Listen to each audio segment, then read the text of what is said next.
Bonjour et bienvenue dans Le Monde Devant Soi, le podcast d'actualité internationale de Slate.fr.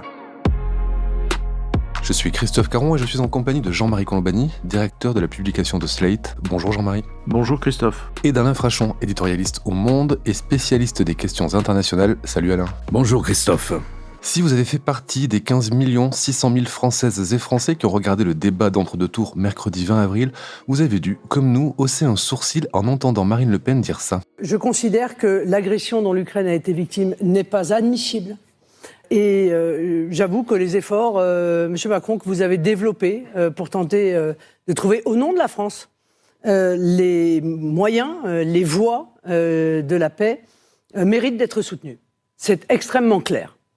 L'aide à l'Ukraine, oui bien sûr. L'aide humanitaire à l'Ukraine, oui bien sûr. L'aide financière à l'Ukraine, oui bien sûr. L'aide de matériel de défense, oui bien sûr. Évidemment. Quelques instants après cette déclaration, la candidate frontiste montre un tweet imprimé sur une feuille A4, tweet disant, je cite, « Je soutiens une Ukraine libre qui ne soit soumise ni aux États-Unis, ni à l'UE, ni à la Russie ». Un tweet opportunément déterré qui tranche avec ses sorties plus récentes sur le réseau social ou sur les plateaux télé, quand elle affirmait par exemple que la Crimée était russe, ou les sorties de ses lieutenants, dont le cœur penche souvent plus du côté de Moscou que de Bruxelles. Nous y reviendrons. Si Marine Le Pen salue la position d'Emmanuel Macron, sur le terrain, des critiques se font toutefois entendre. Interviewé par BFM TV, Volodymyr Zelensky a salué ses excellentes relations avec le président français, tout en regrettant toutefois la relative inefficacité de ses interventions face à Vladimir Poutine et la timidité de ses mesures. Je cite, « Je comprends que la pression intérieure doit être assez importante, mais le président Macron doit choisir, puisque c'est la guerre, entre le business et l'argent, ou entre la lutte pour la liberté et les droits de l'homme. » Pour ce dernier épisode du Monde Devant Soi, avant le second tour de l'élection présidentielle, je voudrais que nous évoquions ensemble l'attitude des deux candidats devant ce conflit.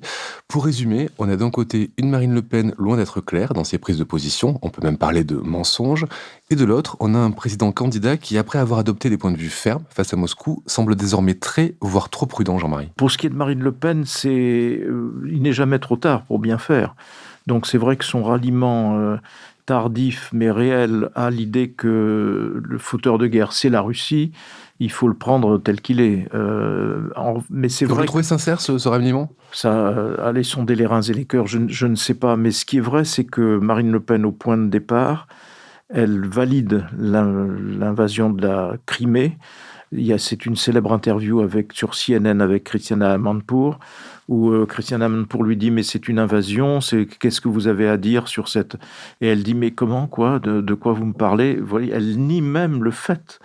Elle adopte totalement le point de vue, les éléments de langage de la Russie qui consiste à considérer que la Crimée est russe. Et ensuite, il y a toute l'évolution de la thématique qui consiste toujours à vouloir ménager la Russie, à se rapprocher de Vladimir Poutine. Elle est la représentante de ce point de vue-là du parti russe en France, mais qui n'est pas limitée à sa famille politique, qui touche aussi à gauche. Jean-Luc Mélenchon est sur cette ligne aussi. Et une partie de la droite, une partie de la gauche sont toujours obsédés par l'idée qu'il faut pactiser avec Vladimir Poutine. Et ça renvoie au fait que les opinions et les partis et les médias français ont été quand même globalement inattentifs à ce qui se passe en Russie depuis que Vladimir Poutine est au pouvoir. Et donc il faut toujours rappeler que Vladimir Poutine en est à sa 5e guerre et que à la fois sa dictature et son goût pour la guerre sont étroitement liés. C'est à la fois un mode de gouvernement, l'expression de son projet politique, et 5 guerres sur les 22 ans de pouvoir, ça montre quand même la direction dans laquelle il faudrait regarder. Et Emmanuel Macron a participé de ce mouvement où il était reproché notamment à François Hollande de ne pas avoir suffisamment parlé avec Vladimir Poutine, oubliant en cela que la seule victoire ou le seul objectif diplomatique atteint à l'époque des opérations déjà de Vladimir Poutine en Ukraine, ce sont les accords de Minsk. Et les accords de Minsk, c'est François Hollande et Mme Merkel qui les ont obtenus face à Vladimir Poutine et au secours du président de l'époque de l'Ukraine, qui est Poroshenko. Et donc, Emmanuel Macron a aussitôt embrayé sur une mise en avant de la relation avec la Russie, Il a été vraisemblablement sauvé en termes d'opinion par sa fermeté au moment de la première conférence de presse quand il avait reçu Vladimir Poutine à Versailles et où il avait dit devant Poutine qu'il n'avait pas accepté les ingérences russes pendant la campagne présidentielle qu'il avait donné vainqueur. Et ensuite, il l'invite à Brégançon, il y a toute une mise en scène, etc. Mais ce qui est clair, c'est que c'est une alliance ou c'est un dialogue déséquilibré. Parce que vous n'obtenez rien de Poutine, comme le lui a rappelé d'ailleurs François Hollande. Vous n'obtenez rien de lui. Vous êtes en situation de demandeur, vous mettez en avant un certain nombre d'arguments, mais en face, il n'y a jamais aucune concession, jamais rien. Donc voilà, était-il, en dehors de toute guerre, était-il pertinent de continuer sur ce schéma-là, d'une part, et d'autre part, depuis la guerre, il y a un certain nombre de gens qui disent, notamment en Ukraine, mais vous savez bien que vous n'obtiendrez rien, donc à quoi ça sert de continuer à essayer d'obtenir des choses que vous n'obtiendrez pas? Ça sert simplement à continuer d'entretenir Poutine dans sa mégalomanie. Voilà ce qu'on peut dire aujourd'hui. Donc, c'est vrai qu'un certain nombre de gens, notamment en Ukraine, avaient commencé à dire arrêtez de macroniser, qui était une expression un peu désobligeante pour caractériser l'attitude d'Emmanuel Macron. Alors lui, qui en gros de dire qu'on s'active beaucoup, mais sans résultat. Macron maintient sa position qui consiste à rester toujours à l'écoute de Vladimir Poutine, toujours en espérant qu'on obtiendra quelque chose, l'objectif étant d'obtenir un cessez-le-feu, mais ça ne débouchera pas vraisemblablement. Et puis il faut mettre ça aussi en relation avec le fait que si on regarde l'aide occidentale à l'Ukraine, l'aide militaire américaine, européenne, en dehors de l'Allemagne qui a de gros problèmes puisque le chancelier Scholz est manifestement réticent à l'idée d'envoyer en Ukraine des armes lourdes, la France livre peu d'armes. Elle ne dit pas ce qu'elle livre, mais on sait que c'est peu de choses par rapport à d'autres, notamment par rapport aux Tchèques, par exemple.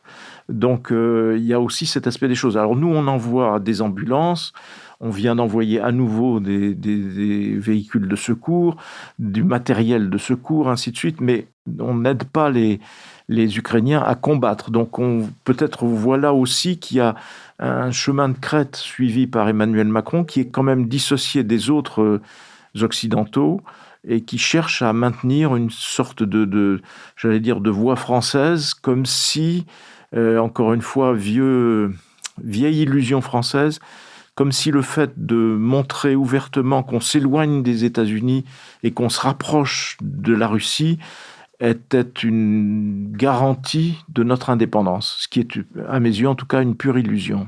Alain, cette posture d'Emmanuel Macron, Jean-Marie parle de ligne de crête, est-ce qu'elle est tenable à long terme ? Pour être tout à fait complet, il faut dire aussi, et Zelensky n'a pas démenti ça, le président ukrainien, qu'Emmanuel Macron, ces dernières semaines, quand il a appelé Moscou, l'a fait à la demande de Zelensky, puisque Zelensky savait qu'il avait conservé un contact et que sans doute Poutine prendrait Macron au téléphone. Donc il a aussi servi à ça, une sorte de courroie de transmission. Je ne sais pas si c'est tenable très longtemps. Ce qui est frappant, c'est de voir que dans cette histoire, cette guerre qui se passe en Europe, le leadership est assuré par les États-Unis. C'est eux qui livrent le plus d'armes, c'est eux qui sont au plus près auprès des Ukrainiens dans cette bataille. C'est grâce à eux et à leur dispositif logistique d'observation dans l'espace que l'armée ukrainienne a tenu le coup jusque-là. Une deuxième tranche d'aide américaine vient d'être décidée par Biden, de l'ordre de 800 millions de dollars, et notamment des hélicoptères. Alors, il voudrait des avions, mais ça n'a pas marché, ça n'a pas pu se faire, mais notamment des hélicoptères. Bon, après, il y a le travail diplomatique des États-Unis qui consiste aussi à isoler partout, dans tous les forums où c'est possible, la Russie, avec plus ou moins de succès. Face à ça, vous avez une Europe qui, à l'exception des pays baltes, des 3 pays baltes, vous avez une Europe qui n'a jamais franchi le pas des sanctions qui feraient mal à la Russie et qui l'empêcheraient de continuer à mener cette guerre, c'est-à-dire l'interruption des importations de gaz, de pétrole et de charbon en provenance de la Russie. Il n'y a que les 3 Baltes qui ont décidé ça, les Américains aussi, et les Britanniques. Alors tout le monde n'est pas à armes égales. Certes, il y a des pays qui sont totalement dépendants du gaz russe, ou très largement dépendants du gaz russe, comme l'Allemagne ou comme l'Autriche. Mais sans vouloir tomber dans l'angélisme, disons d'une sorte de purisme qu'on peut trouver parfois ici et là, ce qui est frappant, c'est que l'Union européenne n'a jamais été en mesure, et là je ne voudrais pas trop simplifier, je sais qu'il y a des considérations électorales, je sais que nous sommes des démocraties, donc la pression des opinions compte, mais nous n'avons jamais été en mesure de décider des mesures de restriction de notre consommation d'énergie. Serait-ce 1 jour par semaine, 2 jours par semaine, de diminution de l'éclairage de nos capitales, quelque chose qui irait au-delà du politiquement symbolique et qui commencerait à mordre sur notre dépendance énergétique à l'égard de la Russie. Jamais nous n'avons eu ça. Nous avons eu un comportement assez admirable de la Commission, assez admirable des parlementaires, et puis après, le Conseil, c'est les États, ce sont des États démocratiques, donc l'opinion, ça compte. Je note d'ailleurs que Marine Le Pen a joué là-dessus lors de ce face-à-face avec Macron, lorsqu'elle dit, bon, les sanctions qui pourraient faire mal aux travailleurs français, on est dans la démagogie la plus totale. Alors ça, j'en veux pas. J'en veux pas. À un moment ou un autre, si on veut faire mal justement à la Russie, à un moment ou un autre, les sanctions vont nous faire du mal, certes, vont nous faire du mal. Il y a sans doute un moyen de protéger les plus faibles, mais nous n'avons jamais eu ce geste qui consistait à dire on va diminuer notre consommation d'énergie 1 jour, 2 jours par semaine, tant que cette guerre durera en Ukraine. À ce propos, je voudrais vous poser une question. À propos de l'influence de la présidence de l'Union européenne, actuellement est incarnée par la France, par Emmanuel Macron. On se demande dans quelle mesure le fait que ce soit lui qui a incarné cette présidence ait pu changer quelque chose dans l'attitude de l'Union face au conflit, d'autant qu'elle sera prise à partir de juillet par la République tchèque, qui est autrement plus active que la France dans le conflit entre Russie et Ukraine.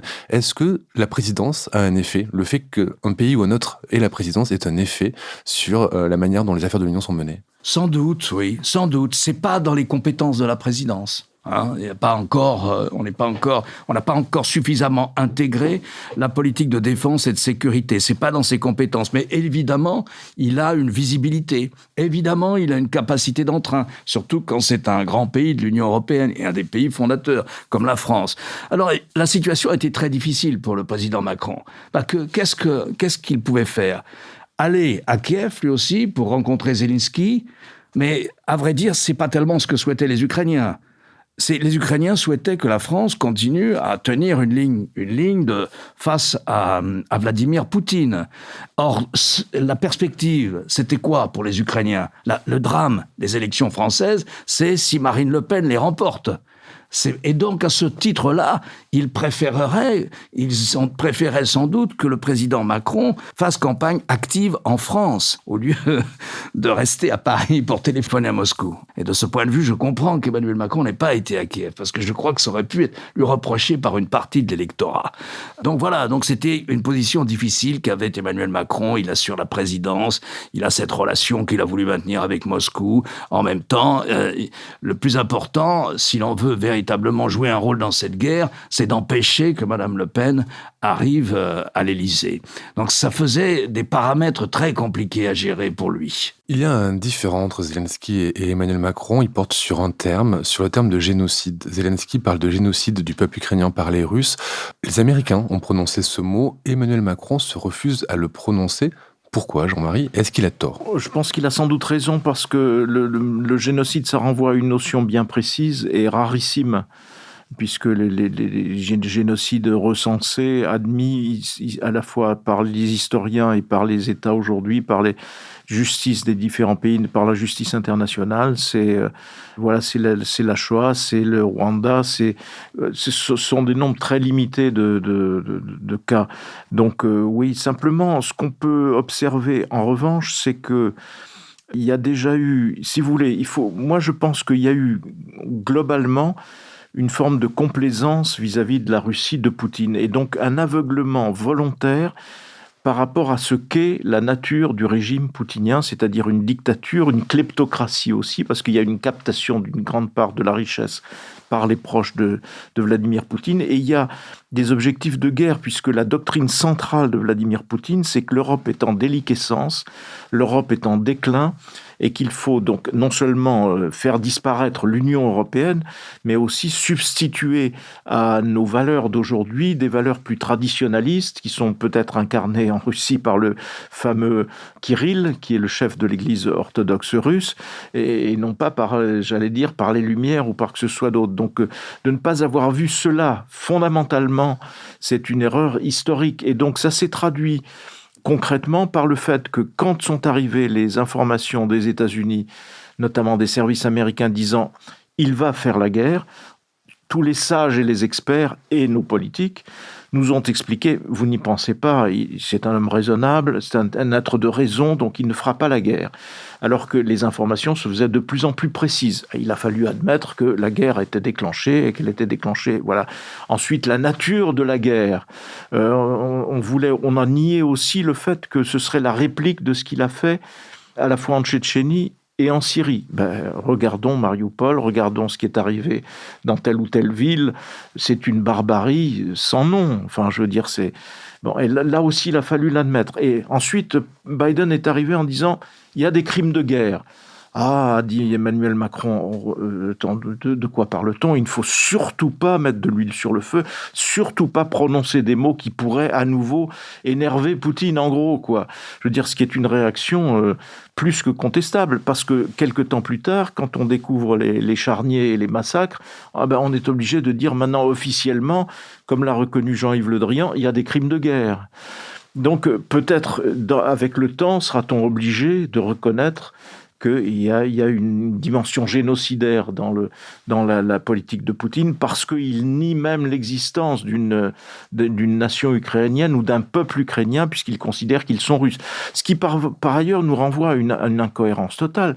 Donc, s'ils sont russes, on fait la guerre contre d'autres Russes. Donc, on déclenche une guerre civile, alors qu'on est censé dénazifier la dite Ukraine. Donc, ça renvoie à une incohérence profonde de la démarche poutinienne. Mais cela dit, dans l'immédiat, c'est vrai que utiliser le mot génocide, ça emporte des enquêtes, des faits, une documentation, des choses qui sont très lourdes et qui sont sans doute prématurées. Je voudrais revenir à ce dont on parlait au début, c'était la déclaration de Marine Le Pen soutenant l'Ukraine, rappeler les prises de position du Rassemblement national au Parlement européen, rappeler qu'en novembre, ils avaient refusé de condamner les exactions du groupe Wagner, qu'en décembre 2021, ils avaient voté contre une résolution soutenant la souveraineté de l'Ukraine et condamnant le déploiement militaire de la Russie le long de la frontière, et qu'en février, ils avaient voté contre une aide financière de plus d'1 milliard d'euros à l'Ukraine. Donc on a d'un côté une Marine Le Pen qui déclare soutenir l'Ukraine et suivre les traces d'Emmanuel Macron, mais on a ces comportements des eurodéputés du Rassemblement national au Parlement européen, et on a aussi toute une équipe derrière Marine Le Pen, quand on pense à Thierry Mariani, entre autres, qui sont pas franchement sur cette ligne-là. Si jamais Marine Le Pen arrive au pouvoir, les gens avec qui elle va gouverner ne sont pas du tout sur cette ligne-là. Non, et c'est vrai qu'il faut toujours comparer les déclarations qu'a faites Marine Le Pen pendant cette campagne, et notamment pendant ce débat avec le président Macron, avec le comportement de son groupe parlementaire au Parlement européen, où ils ont refusé de voter des sanctions, de refuser aussi de voter même une aide. Elle a dit c'est faux, mais c'est la vérité. Ils ont refusé. Il faut, pour comprendre, pour essayer d'éclaircir un peu cette question, il faut partir des grands axes traditionnels de la diplomatie du Kremlin. C'était vrai pendant l'Union soviétique. Et puis, il y a eu une tentative de rapprochement, de coexistence pacifique avec l'Ouest après la dissolution de l'Union soviétique, mais grosso modo, à partir du deuxième mandat de Vladimir Poutine, la diplomatie du Kremlin reprend ses axes traditionnels. Alors, il y en a deux en ce qui concerne l'Europe. Il y en a deux. Le premier axe, c'est d'essayer de séparer l'Europe des États-Unis pour ne pas avoir un front occidental. C'est une bataille culturelle, c'est une bataille diplomatique, c'est une bataille polémique, c'est une guerre culturelle et politique qui est menée là, parce que c'est aussi contre nos idées, d'où la manière qu'a eu Vladimir Poutine d'être une sorte de parrain de l'extrême droite européenne et de parrainer et d'aider tous les partis qui se reconnaissent dans dans cette négation de l'Europe des Lumières, pour parler vite. Ça, c'est le premier axe de la diplomatie du Kremlin. Le deuxième axe de la diplomatie du Kremlin, comme le disait Jean-Marie, c'est d'affaiblir l'Union européenne. C'est d'empêcher l'Union européenne d'exister, non seulement en tant qu'ensemble économique, ça va encore à peu près, encore que, mais c'est surtout de l'affaiblir. Ils ne veulent pas avoir affaire sur le territoire de l'Europe, sur le continent européen, à une entité politique structurée, défendant ses valeurs en tant que telle, ce qu'elle n'est pas encore, mais ce qu'elle essaye de devenir, et encore moins à une entité qui se doterait d'une manière de politique commune en ce qui concerne la défense nationale. Donc ça, c'est les deux grands axes de la diplomatie de Moscou. Et quand vous reprenez le programme du Rassemblement national, de la candidate Madame Le Pen, c'est quoi ? D'abord, c'est faire du mal à l'Union européenne. Parce que si elle ne veut plus sortir immédiatement de l'Union européenne, comme c'était le cas il y a 5 ans, puisque, disait-elle, si nous ne sortons pas de l'Union européenne, je ne peux pas réaliser 80% de mon programme. Le programme n'a pas changé, mais elle veut rester dans l'Union européenne. Elle veut une négociation pour faire évoluer l'Union européenne. Elle pose ses conditions. Elle diminue unilatéralement la contribution de la France à l'Union européenne de près de la moitié, etc. C'est ce qu'on a appelé, à juste titre, un Frexit rampant. C'est-à-dire qu'on va vers l'explosion de l'Union européenne. Et je ne parle pas des dégâts que cela causerait, parce qu'il n'y a plus d'Europe monétaire à ce moment-là, si la France sort aussi de l'euro. Et la France ne reste pas dans l'euro si la politique menée à l'égard de l'Union européenne en général est celle de Madame Le Pen. Donc de ce point de vue-là, je suis obligé de constater, c'est peut-être un hasard, c'est peut-être une coïncidence, je ne sais pas, mais que cela comble au moins une des vœux du Kremlin concernant une de ces grandes lignes, qui est d'affaiblir l'Union européenne. Ensuite, en ce qui concerne la relation de l'Union européenne, des Européens, avec les États-Unis, eh bien, vous retrouvez cette même chose. Parce que vouloir sortir du commandement intégré de l'Alliance Atlantique, comme le veut Madame Le Pen, et c'est dans son programme aussi, c'est pas rassurant, parce que choisir ce moment où la guerre est en Europe, où nous avons besoin de coordonner ce que nous pouvons faire pour aider les Ukrainiens à assurer leur défense, choisir ce moment pour sortir du commandement intégré, là encore, c'est porter un coup à la solidarité, à l'OTAN en général, à la solidarité occidentale en général. Je ne veux pas faire de procès d'intention, c'est peut-être une coïncidence aussi, c'est sans doute un hasard, mais il se trouve que ces deux grandes propositions en politique étrangère s'alignent sur deux des lignes de force de la diplomatie de Moscou depuis longtemps, et notamment depuis le deuxième mandat de Vladimir Poutine. On peut ajouter une chose, c'est que moi j'ai été frappé dans les déclarations de Marine Le Pen de l'exacte coïncidence ou superposition que l'on peut faire avec les propos de Boris Johnson. C'est-à-dire que Marine Le Pen prône une France grande, une France globale, une grande puissance globale, en s'appuyant sur les territoires d'outre-mer, sur une ère francophone, réputée francophone en Afrique, et ainsi de suite. C'est le verbatim de ce que Boris Johnson a vendu, j'allais dire presque en contrebande, aux Britanniques. C'est-à-dire, sortons de l'Union européenne et nous allons faire revivre une Grande-Bretagne, une puissance globale. On voit ce que c'est aujourd'hui la puissance globale de Boris Johnson. C'est une plaisanterie. Eh bien, ce serait la même plaisanterie parce que c'est au mot près, encore une fois, les termes repris par Marine Le Pen pour vanter sa politique européenne. Donc c'est bien que ce verbatim-là montre bien que l'intention derrière tout cela, la conséquence derrière tout cela, ce serait en effet une sortie de l'Union et une France qui serait redevenue ou qui redeviendrait entre guillemets globale ou grande, comme dirait l'autre. Je ne pense pas que la Grande-Bretagne ait grandi dans la période récente. Je pense qu'elle s'est plutôt aussi affaiblie en termes dans la relation entre l'Angleterre et l'Écosse, entre l'Angleterre et l'Irlande, et même entre l'Angleterre et l'Irlande du Nord, entre l'Angleterre et le Pays de Galles, et ainsi de suite. Et puis Boris Johnson est de plus en plus, j'allais dire, une force d'appoint des États-Unis, point final. et non pas cette puissance globale qui est tant vantée et que Marine Le Pen, encore une fois, reprend mot à mot. Alain ? Oui, juste rappeler le texte de son tweet qu'elle a montré et que vous avez lu au micro tout à l'heure. Elle a cette formule étonnante. Elle dit « Je suis pour l'indépendance de l'Ukraine, mais je veux une Ukraine qui ne soit pas soumise aux États-Unis, pas soumise à la Russie et pas soumise à l'Union européenne. » Mais il se trouve que l'Ukraine a signé un accord de partenariat. Ce n'est évidemment pas un accord d'adhésion. C'est justement fait pour des pays qui n'ont pas vocation à entrer dans l'Union européenne. Elle a signé ce qu'on appelle un accord de partenariat oriental avec Bruxelles. Depuis, il y a eu 6 élections. Et à 6 reprises, les électeurs ukrainiens ont conforté des partis ou des hommes politiques ou des femmes politiques qui défendaient cet accord de partenariat. Lequel, ce seul accord, le seul fait que l'Ukraine ait signé avec l'Union européenne un accord de facilitation des échanges commerciaux, parce que c'est à peu près cela, un accord de facilitation des investissements aussi, c'est ce seul fait qui va faire prendre à la relation avec Moscou cette acuité. C'est ça que ne tolère pas Vladimir Poutine. Il ne tolère pas cette association avec l'Union européenne, c'est-à-dire avec, appelons ça comme on veut, mais avec une partie de l'Occident. C'est ça qu'il ne tolère pas. C'est le contre-modèle. Il ne veut pas de contre-modèle à sa frontière, d'autant qu'il dit que l'Ukraine n'existe pas. Donc voilà, et c'est très frappant. Elle n'envisage pas qu'un pays comme l'Ukraine puisse avoir une relation de partenariat avec l'Union européenne, soumise à l'Union européenne. Mais ça veut dire quoi ? Ils ont décidé... ça veut dire que quand on adhère à l'Union, on est soumis à l'Union. C'est une absurdité totale, mais néanmoins, on joue sur les mots et on montre bien que être membre de l'Union, c'est être soumis à l'Union. Donc, il faut en sortir. On revient au même point.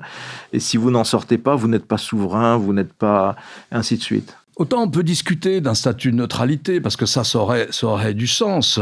Mais d'ailleurs, un statut de neutralité n'empêcherait pas l'Ukraine d'avoir un accord de partenariat économique avec l'Union européenne. Autant la phrase qu'elle utilise, le mot, l'adjectif soumise qu'elle utilise, est très révélateur. Mais sur un plan plus général, alors, il faut aussi peut-être rappeler que sur le plan militaire, tout le monde a vanté les performances de l'armée ukrainienne, qui est en effet infiniment plus petite et infiniment moins dotée que l'armée russe.